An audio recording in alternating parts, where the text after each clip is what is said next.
Everyone in customer experience talks about removing friction. The instinct to make everything effortless is really, really strong. Make everything fast, make everything smooth, make everything effortless. But what if friction isn't the enemy?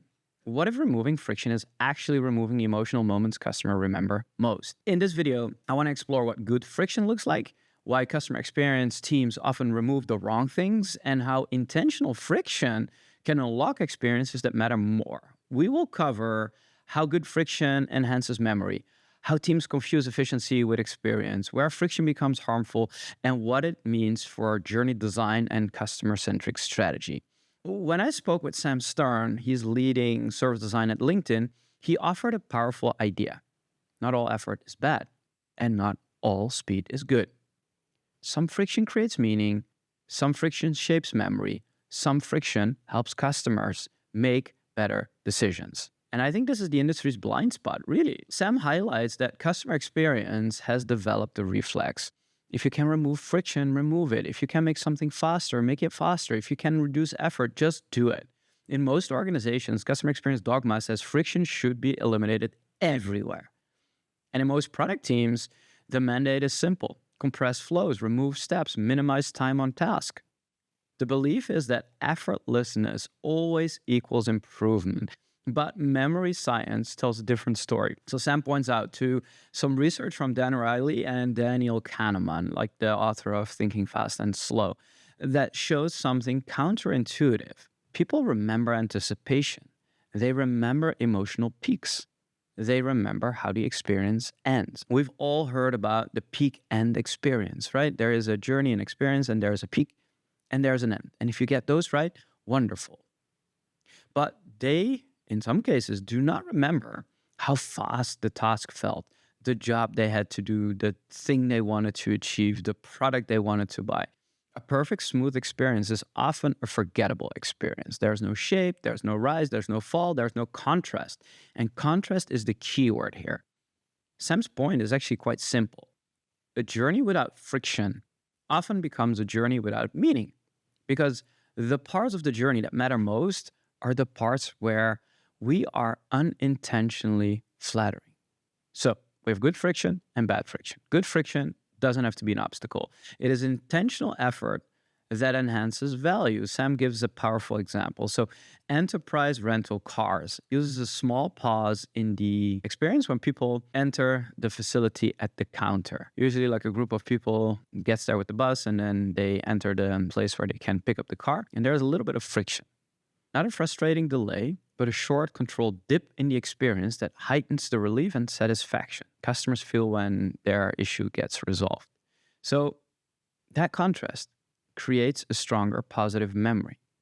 When people enter and they just see one person at the desk and they have a big group, they're like, this is going to take a while. And magically, more employees show up to have everyone checked in and find their cars. And they feel relief and they feel satisfaction. That friction creates a powerful moment. Another way you might have heard about this, and this is common, is called the IKEA effect. Right? IKEA became so big because it demonstrates when people put effort into something, they value it more. When you buy something you're putting together with your own hands and it has frustration, it doesn't work all the time, but when it's done, you value it more because you have built it. And that's what they call the IKEA effect. Effort increases ownership and it also increases attachment. Another example, which I love, is when you think about nightclubs or theme parks, they're in the same boat. They have a line before you go in. They rely on the line itself as part of the promise. Waiting for something signals importance, and it also builds anticipation. You know, sometimes the queue is just too long, but a decent wait is often making the ride or the night way more exciting. It sets the stage for what's coming next. Your heartbeat literally is rising. So this is a cool example of how friction actually is good. And across these examples, we see the same pattern, right? Good friction creates emotional definition. It amplifies a moment. It guides your attention, and it creates this rhythm to experience something that customers can actually feel. And good friction is not about slowing people down per se. It's about shaping that meaning. It is intentional, brief, and designed to elevate a moment. Most teams get this wrong by removing friction in the wrong places. So even if you're well-intentional, about removing friction. They remove the steps that help customers think.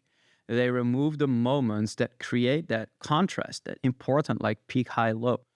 They remove the natural pause that helps people choose well. In fact, most organizations treat friction as a universal evil, so they eliminate it everywhere simply because it exists. But some steps should not be sped up, and introducing a little friction is great. Some examples from how Sam is doing that at LinkedIn, I think, are fascinating, right? Running a LinkedIn ads campaign, pretty straightforward workflow, requires careful setup, review, and targeting. So, thinking about these steps, they should not be done without consideration. So, adding a little friction there to make it work is both creating value for LinkedIn and creating value for customers. Writing a job post requires clear and precise expectations and a well-defined roles.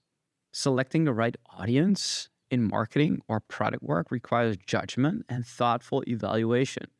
So if we would remove all friction there, you might make more mistakes, which is hurting you and hurting everyone in the process. So speeding these moments up doesn't improve the experience. It reduces the quality of the decision and increases more risk. So this is where Sam's insight becomes important, because good friction protects customers from themselves. It slows them down in high stakes moments. And I mean, it's not do or die. High stakes can mean, oh, you're spending the wrong budget on the wrong thing by just selecting the wrong thing. It often forces reflection and it forces understanding, those little friction moments. So they really help people arrive at the decision they're more satisfied with later. And when we remove it, we do not create better experience by default. We create poorer experience, worse, longer or midterm outcomes, and ultimately lower satisfaction. So less meaningful engagement. Removing friction indiscriminately may create speed, but it doesn't create understanding. Now, let's contrast that, because I also had Todd Unger on the show. If you remember that, he is the author of the 10-second journey, all about removing friction. But if you think about it, in his examples that he gave, we see a different reality. So this distinction about good and bad friction also becomes clear when you look at the story he shared in that previous episode. So when he joined the AMA, he discovered that an extraordinary amount of operational friction was happening in a basic process, sending an email. You wouldn't imagine. An outside assessment revealed that from the moment the team wanted to send a net new email in a specific moment to customers, before it actually went out, 47 days would pass. 47. Nearly 7 weeks for one communication. As Todd unpacked it, he saw why, right? Virtually every team touched the process: planning, writing, design, compliance, multiple rounds of revision. The friction was not intentional. It was not shaping meaning. It was simply organizational drag. Now, that's the kind of friction you want to remove, right? So Todd sat down with the designer, they reworked the template, simplified decisions, and removed the unnecessary layers. Almost immediately, the timeline collapsed from 47 days to 8 in an enterprise organization that's pretty fast. The shift reinforces actually my point. Not all friction creates value. Some friction just blocks and delays and drains momentum. Removing the right friction frees teams up, spend more time on creating moments that actually matter. So Todd's experience helps us to see the difference clearly. Good friction elevates the experience, the wait time in the queue. Bad friction slows the system down, just like every person has to pee on the decision and add some of their opinions to it. And great customer experience teams, they know the difference between which friction is good, which friction is bad. A great customer experience simply requires knowing which is which. Sam draws a clear ethical boundary. Good friction helps customers understand. It builds trust, it clarifies choices, and enhances emotion. Bad friction confuses, it manipulates, and it hides intent on pressure customers towards outcomes they didn't choose. Enterprise rental cars use the pause to enhance the emotional resolution of a moment. The UX meme that you also might have heard is that a flight booking aggregator might use a fake loading bar to obscure pricing changes as if they're doing work for you. The difference is intent. Does friction serve the customer, or does it serve the company at the customer's expense? And leaders must be precise about this line. So friction is more nuanced, right? Sam argues that optimizing isolated touchpoints is not enough. Journeys need shape. They need peaks, troughs, intentional slow points, And then ultimately, they need resolution. And not all journeys should be treated equal. I mean, it's not that every single journey needs to have a peak and experience. What I think is fascinating and good to deep into is the research that PwC has done on their attributes decoding experience. And what they've distinguished is there's actually 4 types of journeys with high emotional impact and low emotional involvement. And their overall growth through experience framework, they have these 4 journeys. So they have crisis journeys. You're in a moment of crisis. You want to get something resolved right now. It has to happen. Low friction is essential, right? Removing all the friction to get the customer, to get the patient, because that's where it typically shows through, is important. Then there's inconvenience journeys where you actually need resolution. There's some moment of friction in your life and you need to have that resolved. But that doesn't mean that we should also think about no friction in that journey. So sometimes when you're talking to an agent on the phone, them having a resolution instantly might feel fake. Or if they have a solution for you that involves an upsell or cross-sell, that might feel fake. So medium friction, like, hello, Joachim, let me please get your details. Let me work with my colleague to find a solution. I'll put you on hold. Creates a little bit of friction, but there is actually a person doing work for you. So even though you have an inconvenient moment, in that journey, introducing friction is actually a good thing. Now, then there's the third one, which are day-to-day journeys. They should be effortless, low friction, but sometimes they can have a little bit of expected friction there, as long as it's repeatable and the same all the time. And then they distinguish the fourth category of journeys, which are special journeys. And I think theme parks or standing in line for the nightclub are great examples of that. They are multisensory, you're building up anticipation, and they're differentiated. So inserting friction in the right moments is actually elevating the specialness of that journey that you are on with a specific brand. So when teams remove friction everywhere, they remove emotional architecture of the journey. So thinking about what journey is important, but also thinking about good versus bad friction is critical. Good friction creates the contour. It makes the journey feel guided. It makes the outcome feel earned. And remember, the goal is not always smoothness. The goal is to create that meaning in that experience in places where it helps your customer or your employee to do something.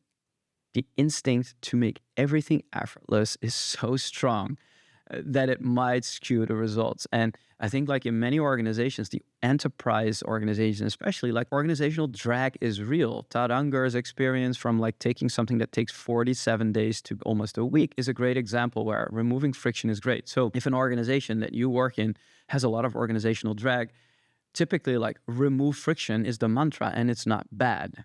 But the better question is, where does effort create value and where does it destroy it?